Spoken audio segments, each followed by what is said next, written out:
My oh my, what a way to start the day.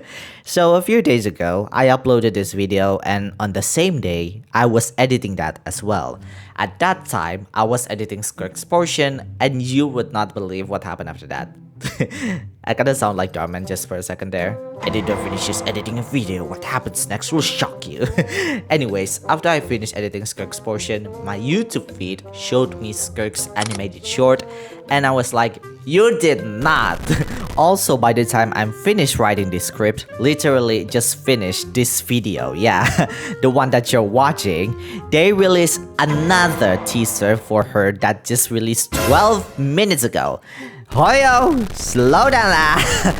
I have to rewrite the script again, my god! This really feels like that Squidward moment where he was being shoved with watermelon by Patrick. But anyways, I did include that animated short and the Hoyolab introduction into the video that I released 3 days ago because the theory I came up with Skirk was immediately debunked. And today, we have to talk about the newest information about her from that animated short, her miscellany, her Hoyolab introductions, and finally, her character teaser. With that said, don't forget to give this video a like and comment so the channel can be noticed by the algorithm. My name is Glitchxcity and I make lore and commentary videos on this channel to keep you company. But before that, I just want to let you know that I love Skirk a lot. And I think you guys can already tell because I post a lot about Skirk in my community post and even draw her twice for a thumbnail and also just last week. But pulling for her might cost a little bit too much, and that's why I found a website called Lootbar. Lootbar is a reliable site for a fast, secure, and super reliable top-up experience for your Genesis Crystal. With Lootbar, you'll get up to 25% discounts compared to in-game prices. The process is very simple. Just click the items you need, enter your UID and server, and complete the purchase. They won't ask for any personal information like your real name or your home address, so your privacy is guaranteed.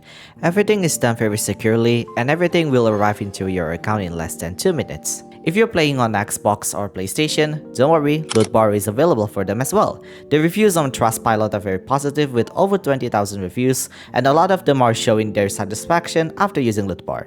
Other than Genshin Impact, Lootbar is also available for other games as well, such as Honkai Star Rail, Wuthering Waves, Zenless Zone Zero, etc. In patch 5.7, Lootbar will have their special discount, so if you're considering pulling for Skirk, be sure to check it out once the patch is out. Click the link in the description below and register to get an additional 10% coupon that can be combined with all other discounts. Now let's continue to the content. Okay, so let's talk about the information we got from Hoyolab. There are two character introductions. One is called Skirk's Tales, while the other is a normal introduction. Both are quite spicy when it comes to their lore, so be sure to keep watching. We'll start with Skirk's Tales first. According to it, Skirk's existence is like an unproven rumor. She travels across Teyvat like a shadow and only has brief contact with others to update intel if necessary. Now this makes a lot of sense because at the end of Fontaine's Arcane Quest, she only talks to those who she deems equal. Her reasoning is simple, to avoid enemies' communication because her common sense is different from others. With the way her Hoyolab introduction talks about it and her animated short, this makes a lot of sense, but we'll talk about her animated short in a bit. In this page, the Traveler and Paimon were having a conversation with Child, and at a different time, they also had a conversation with Skirk herself. It talks about her sense of culinary taste, which is not that relevant, but basically she likes to eat fish that she caught from the abyss. It tasted off, but apparently it's quite delicious. But moving on from that, according to Child, Skirk is quite arrogant. It's because she only needed one hand to beat him, and usually she just defeated her enemies quite easily. To him, it's just her nature and find it quite a charm in and of itself, but that's not really the case with Skirk because she just cares for Child. In her own words, arrogance and carelessness are both dangerous things. It's good that he wants to improve rather than to show off. Otherwise, I'd start worrying about finding his corpse in some strange nook and cranny. Now here comes the juicy part. So, the reason Skirk only uses one hand is not because she is arrogant, but she doesn't want to hurt Child. Indeed, Skirk is strong, but from the way she said it, if she does use two hands, it'll cause Child to seriously hurt himself, which makes a lot of sense Because Skirk's power came from the Abyss, and not only that, her master is one of the 5 sinners of Kynria. Speaking of that, it is implied that Skirk lost her limbs, more specifically both her hands and legs. If you see the illustration carefully, you can see her hands were cracked, and she is trying to restore it back using the abyssal energy. It's pretty much the reason why you see some of the most cursed amputated memes of Skirk on the face of the internet, and I hate every single one of them even though they're all lore accurate. It's also because of this that she goes easy on Child. In her own words, he still needs to live in Teyvat, so he can't just make new limbs for himself with abyssal energy like I can. Honestly, I find that really sweet because despite her fierce appearance, her heart is very soft. Now, before I continue, there are 2 possible things that I can think of about her lost limbs. The first one is that she lost it when she was found by Sutology, or she lost it when she was training with Sutology. I am more inclined to believe the second part because her other introductions said there are plenty of cuts and bruises during her training with Sutology, so it's possible that she became amputated during that time. The final image of this introduction is her looking at her younger self, and it seems her young self is related to her goal.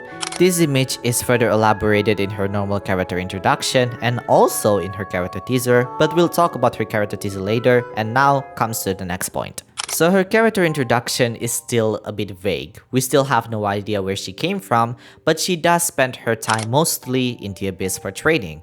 The next page is where things get interesting. Remember the young Skirk image? Apparently, she is the last of her kin, and it seems her home planet was indeed destroyed. She was once the last rabbit left standing in the wildfire's wake. Now she's a lion in disguise, unable to speak her truth to the sheep.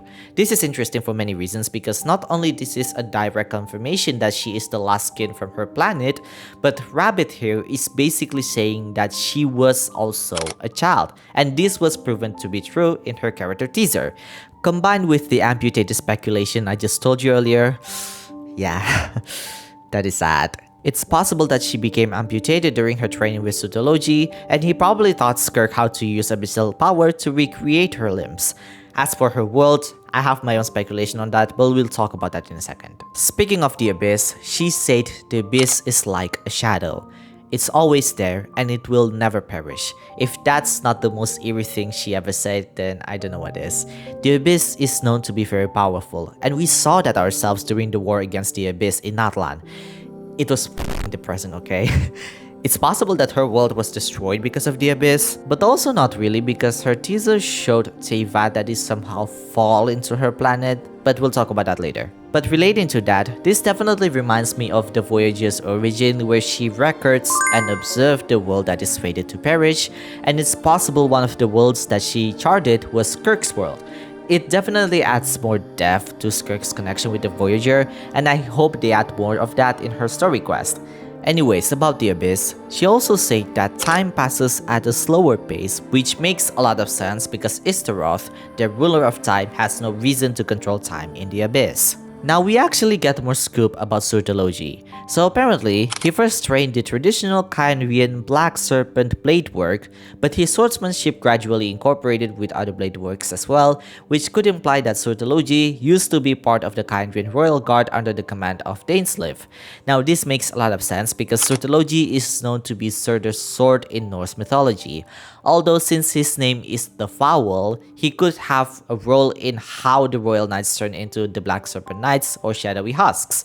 Of course, these guards suffered by the curse of immortality, but Sutology's title being the Fowl could have some sort of connection that plays into these knights as well. Besides, the severity that these knights are experiencing are far worse than Capitano, Piero, and Reinhardt, who are also suffering from the curse, yet they still able to remain their sanity. And at best, become a f***ing shade for some reason. Also, since Skirk learned her combat style from Sutology, we can assume that Sutology can wield a lot of different weapons because we can see Skirk using a claymore, a sword, dual-wielding sword, and a spear. But apparently, it seems she can wield many types of weapons because Child can use any weapon except bow, which is the same with Skirk, who can also do the same, but she herself can use bow. We'll talk more about this once we get her character teaser. Finally, before we talk about Skirk's trailer, it is implied that she likes reading and trying poetry. While it's not necessarily that low relevant, it is quite unique. Skirk's mother is apparently a poet, and Skirk herself thought that her talent was passed on to her. However, it doesn't seem that's the case, and Skirk abandoned it since. However, this could be mentioned in her story quest later because we will start her quest in Liyue, and a lot of people in Liyue like to create stories and poetry, so it'll be interesting to learn about Skirk's backstory from this quest. Her guitar might have strong connection with her mother. Now let's move on to the main course, the main dish, the main scoop, Skirk's animated short. To some, this may not look like much, but trust me, there are a lot of things that we can talk about. But of course, before we continue, I just want to let you know that I created everything in this video all by myself, including the script, the final product, and of course, rewriting the script a few too many times after getting shoved by Hoyo with their aggressive Skirk marketing. That said, be sure to like, comment, and subscribe to this channel because that helps this channel to get pushed by the algorithm and that lets me know that I'm doing a good job. With that said, let's move on to the next section. So there are two videos that we need to talk about, and that is her animated short and her miscellany. The important part of her miscellany is not that much because it basically confirms her marketing where Fedefalnir's prophecy about Surtology getting a disciple indeed came true. However, unlike Surtology, Skirk did not possess the same corruption nature of her master. This definitely connects with the animated short because it seems that Skirk wants to defeat Surtology in one way or another. If you want to defeat me, walk the path I once walked. And in the animation, we see Skirk walk and explore Teyvat, meeting Alice and Dainsleif along the way. Now this is interesting because Skirk only talks to people who she deems equal. So Alice, even though her personality is so carefree and bubbly, is indeed just as strong, if not stronger than Skirk. Well, I mean, it's not a surprise at this point, but it's definitely interesting to look at. In the trailer, we see Skirk falling from the fake sky, and it is confirmed that Skirk is an alien because Surtology talks about the Senders. Many people did not believe that Rene's words are true when he said people outside of Teyvat are not always the Senders, and it seems Surtology put a nail in the coffin that this statement is indeed true. There are two criteria that fits a Descender. First, one must come outside of Teyvat, and two, they need to have a will that can reshape the fate of the world. So even if you meet the first criteria but not the second one, you are only a trespasser, or what I would like to call it as descenderant. Get it? Descender, descender not. Okay, let's just continue. Surtology also said he is the one that opened Teyvat's borders to Skirk, so it's possible that this goes the same with the Traveler's sibling. According to Scaramouche, before he turned into Wanderer, the sibling arrived in Teyvat first before the Traveler because they responded to the Heavens' summoning. So it's possible that the sibling is not a descender because the Kyrians opened the border for them. It seems for one to become a descender is also to break the fake sky on their own because if you don't remember, everyone's fate in Teyvat is tied to both the Irminsul and the skies of Teyvat. It's probably the main reason why the Kyrians from the Crimson Moon dynasty never found an eligible descender to begin with, and that's because the Kyrians invited them to visit Teyvat and they are recorded by the Irminsul. This could be the same system that the Heavenly Principles used when they put the humans to Teyvat because they were the one that bring humans to Teyvat, so the moment they bring them, being a descender they are, the fate of humanity is now tied to the Irminsul and the fake sky. This part of the animation is also funny to me because while it does look like fun and games that this is literally a wishing animation, this could be low relevant because according to intertwined and acquired fates, these fates will now connect them to the color underneath the stars. So basically Surtology was gambling and got Skirk, and now Skirk's fate is intertwined with Surtology and she is now recorded in the Irminsul because of her meeting him. Oh my god, that is so funny. Also, we need to talk about the Red Universe. There are some theories that say the universe is corrupted, and the keyword here is theory. However, this is not a theory anymore and is in fact proven to be the truth way longer than you might have guessed. In The Little Witch and the Undying Fire, my god, it's been so long since I mentioned this book, one of the Hexen Circle witches named Octavia is one of the witches who rarely visits Teyvat and is implied to have her home destroyed a long time ago. Unfortunately, she lacked the courage to fight back and chose the life of eternal wandering to witness the worlds. By worlds, I mean the worlds outside of Teyvat. Since Alice also implied to have visit other worlds as well and can freely exit Teyvat at her own will, it's possible that Alice recruited Octavia during her travel. Anyways, unlike the other chapters of this book where everything else seems to be more allegorical, Barbeloth and Octavia's chapter felt a lot more factual, especially Octavia's because everything that she mentioned in her chapter is a lot closer to what we witnessed during Natlan's Archon Quest. She even mentioned her own codename in the chapter as O, which means she self-inserted herself in the story. I made a video about this book a long time ago, but you can watch that later because a lot of my theories in that video are already debunked. Sad. Anyways, back to the Red Universe. Octavia said the universe is going to die soon. Things peaked out but not too long ago and are about to go south very fast. Many stars in the cosmos have gone out, and I don't know how much time is left. That line definitely reminds me of Skirk's Elemental Burst line where she said another star goes out. The fake sky might have been created to protect the people of Teyvat, and it's possible that the humans are the remaining people from a destroyed world. The worst case scenario, Teyvat is probably the only planet that is left. It's possible that Octavia is one of the unfortunate people who also lost her home planet, and probably one of the people who was summoned by the Kyrians. The thing is, if she wasn't invited by them, then someone else might have invited her, such as Alice for example. I know that sounds weird, but this woman invited some of the craziest ladies to her group, okay? Anything is possible with her. But speaking of Alice, it might be possible that her meeting with Skirk is also a time where she wants to invite her to the Coven. I only say that because it's very interesting how Alice made a little cameo in this animation. This might even be MiHoYo trying to entertain the players a bit because back then, Skirk was often theorized to be a part of the Hexen Circle before she made her appearance in Fontaine.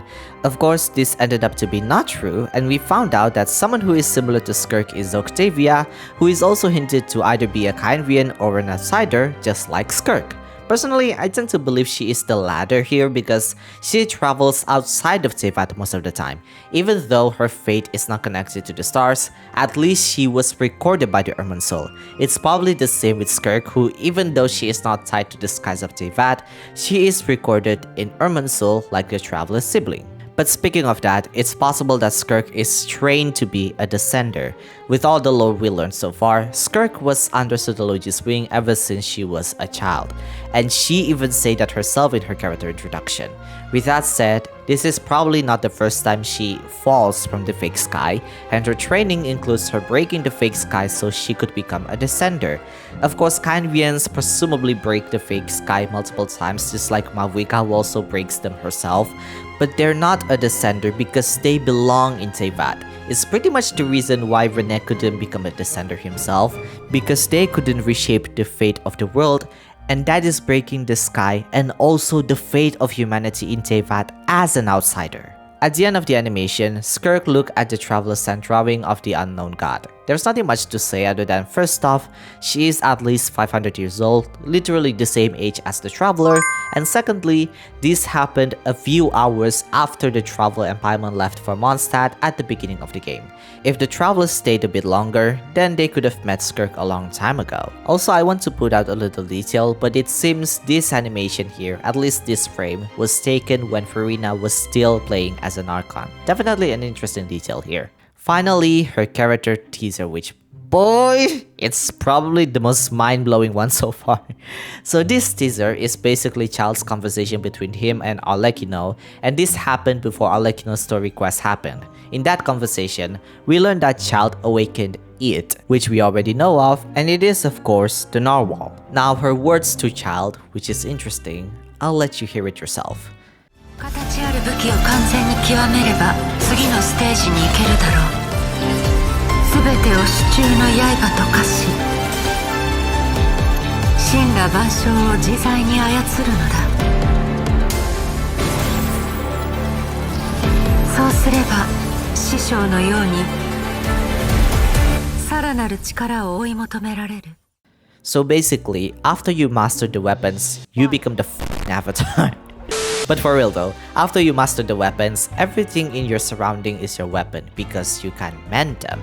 It's the reason why we see Skirk use a lot of different weapons and mend them from nothing to tangible weapons. Since Skirk followed the footsteps of Surtology, then we can assume that Surtology can wield multiple weapons and have the same power as Skirk as well, which is definitely possible considering in the animated short, it is implied that Surtology was the one that cracked the sky at that time.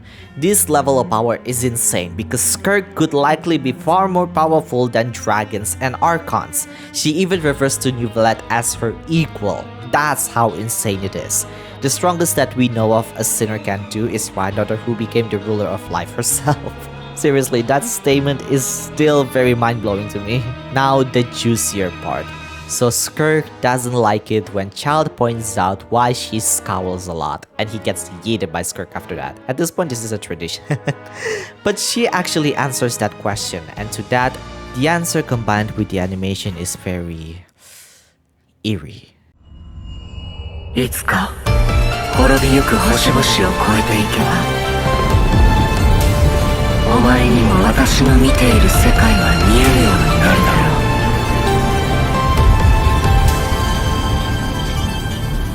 There are a lot of few possibilities, but here are some of the things that you need to know of, at least within my speculation.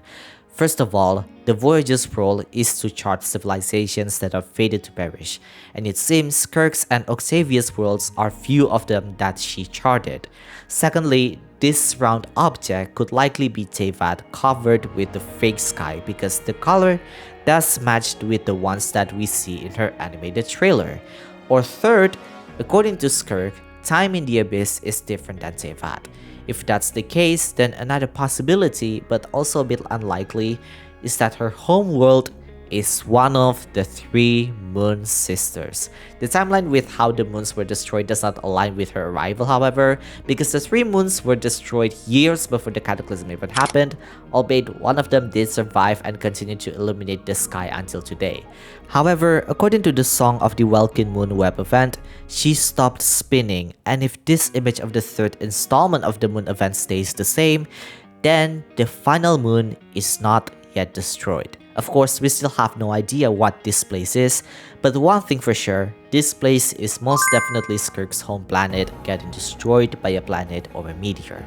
Not only that, this definitely connects with Octavia's words as well in The Witch and the Undying Fire, because she said it herself that the cosmos is about to get destroyed. Since Skirk herself witnessed it herself, then it's possible that the Traveler sibling witnessed the same thing that happened to their homeworld, just as it is with Skirk's homeworld. But here's something interesting again. Since Skirk somehow shows her dislike towards the Heavenly Principles, then it's possible that the Heavenly Principles were also responsible in some way as well. Also, this is a bonus silly theory, but her eyes look a lot like the quantum element. So, are we getting an explicit Honkai connection this time? I mean, who knows? Anyways, everything about Skirk is really interesting. It's so eerie, mysterious, sad, yet also beautiful at the same time. I already liked Skirk before she was even officially introduced as a playable character, and this makes me like her even more.